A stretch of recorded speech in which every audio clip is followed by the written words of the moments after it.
What's up, everybody? GeauxBurns climbing back upon Mount Soapbox for yet another rant. And if you have a rant suggestion that I've yet to do, so you may want to go check the playlist, just in case. Whether it's about Grand Theft Auto, Mafia, Red Dead, gaming in general, YouTube, feel free and send it my way via the comment section, Twitter, or Facebook, both of which linked below in the description section. And this rant comes from Kane. If I'm being honest, you need to rant about the drip feeding that Rockstar keeps doing. At first it was cool, but now because Red Dead Redemption 2 was delayed, it has gone out of control. I feel like Rockstar will continue to lackluster updates and keep drip feeding until Red Dead Redemption 2 comes out. Anyway, that's my thoughts on drip feeding. I hope you and your all subscribers have a fantastic rest of your day. And Kane, I hope you're having a fantastic weekend. I hope all my awesome subscribers are as well. But in response, KFC Bucket. KFC Bucket. That sounds mighty tasty. Okay, I'm on a diet. No fried chicken for me. Grilled chicken's okay. Not fried chicken. No, behind me fried chicken. All right, so anyways, KFC Bucket asked a good question. There's no such thing as dumb questions, by the way, because not everyone knows this.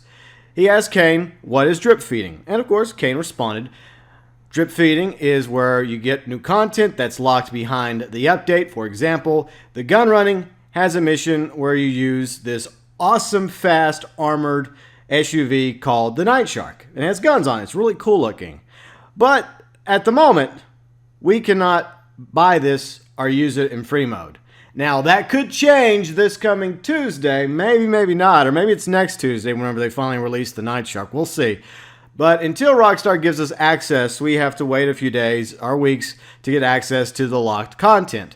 That is drip feeding. For everybody that didn't know what Kane was talking about, that pretty much in a nutshell is what he means by drip feeding. Now, I believe this whole drip feeding began for Grand Theft Auto Online with Lowriders Custom Classics, which came out in March 2016.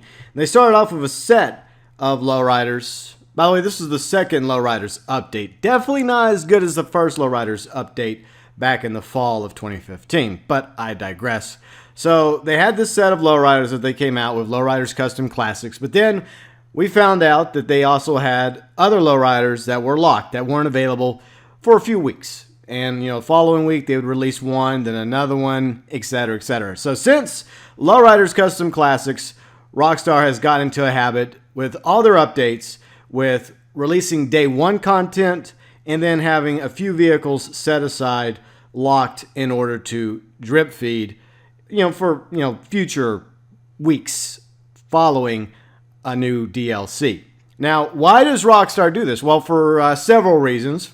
Obviously, the big reason is to keep interest in Grand Theft Auto Online between DLCs, because a lot of time passes between a DLC, anywhere between, I would say nowadays, between maybe 3 to 6 months, maybe a little bit more, maybe a little bit less. But anyways, in order to keep people playing Grand Theft Auto Online, they have to have new stuff, like new event weeks with discounts and ability to make double money and double RP, as well as the new adversary modes. Some are good, some suck.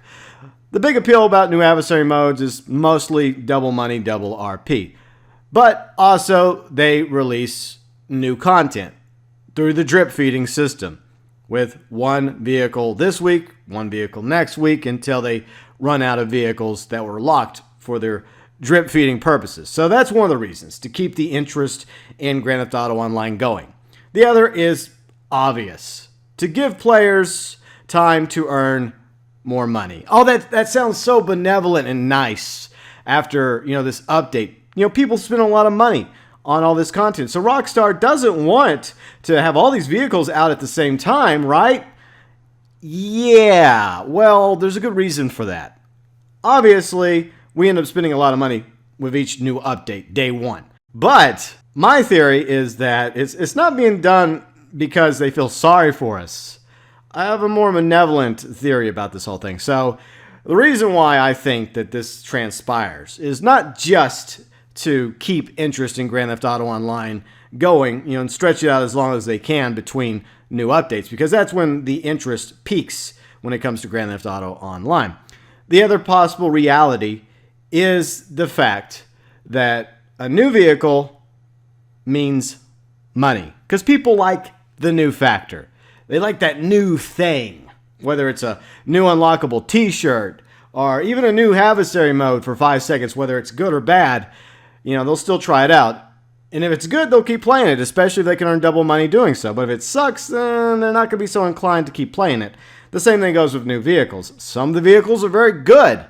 Others, not so much. But because of the fact that Rockstar puts out, a new vehicle drip-fed once a week, what that does is it focuses that hype on one specific vehicle instead of a set of vehicles, in which most of the time, not all the time, that one vehicle could maybe not sell as well, if it was sold with, say, 5 or 6 other vehicles, than selling it by itself. Having its own, pedestal, the spotlight directly on that vehicle, whether it's, for example, the Technical Custom, or the Insurgent Custom, or the Cheetah Classic, or the Torero, or any of these other vehicles that have yet to come out. It's a psychological thing because players might be quicker to buy a vehicle that comes out by itself than, like I said, bunching it up with other vehicles, especially if it's a crappy vehicle.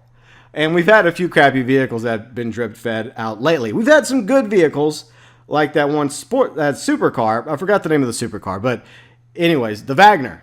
Yes, that's it. The Wagner was really good. The Cheetah Classic's very good. The Insurgent Pickup Custom's very good. The Torero, the Technical Custom, not so good. But they probably sold way better by having, like their own week to themselves than the Torero, the Technical Custom would have had if they had to directly go up against, say, the Cheetah Classic versus the Torero, or the Technical Custom versus the Insurgent Pickup Custom. More people would have obviously picked the Insurgent Pickup Custom and the Cheetah Classic over the other two vehicles if they were all being sold on the same day, as opposed to being drip-fed, which is what Rockstar has been doing since March of 2016. So players will be less inclined to purchase these vehicles, especially the POS ones, as we mentioned, if they came out along with all the other day one content. So in other words, the new factor, the spotlight being focused on one vehicle as opposed to, say, 6 vehicles, equals potentially more money that players are spending. Whether it's money that they earned through grinding heists or import-export or gun running or shark cards. Because, hey, Rockstar, Take-Two, they're businesses. They've made a few dollars off the shark cards. I think a few billion now, at least $1 billion. So yeah, they obviously want to make as much money off of us as possible. That's just the way the cookie crumbles. And at the same time, it's not just about money. It's also about keeping the interest going when it comes to players playing Grand Theft Auto Online. If there's new stuff to keep the players coming back every week, then it's a win-win for Rockstar, especially, during that time period in between DLCs. That's why they do more event weeks. That's why they have discounts. That's why they have the ability for you to earn double money. All this is geared towards you purchasing more content in the game. Like they had discounts on bunkers. I think that ends tomorrow. Select bunkers, right?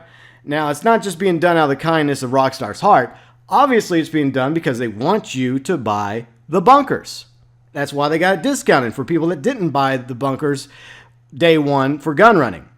And that's why they do that same thing for offices, for the executive garages, and for various other vehicles that happen to be discounted right now. Whether at Legendary Motorsports or Elitist, where they sell the aircraft, that's what it's all about. The deals, the sales are always a good psychological way of getting people to come in and buy that item because it's a sale. It's a discount. And it especially works when it's something brand new, when it's being drip-fed to us, like one of these vehicles. So, yeah, I too don't really care for it, but at the same time, I do see the method to the madness when it comes to drip-feeding this content. To keep interest in Grand Theft Auto Online, as well as more money in Rockstar and Take-Two's pocket. Now, is drip feeding ever going to go away? Whether you love it or not, I seriously doubt it. It's a successful method that they've been doing for since, spring 2016 with Lowrider Custom Classics. And chances are, drip feeding in Grand Theft Auto Online is not going to go away anytime soon.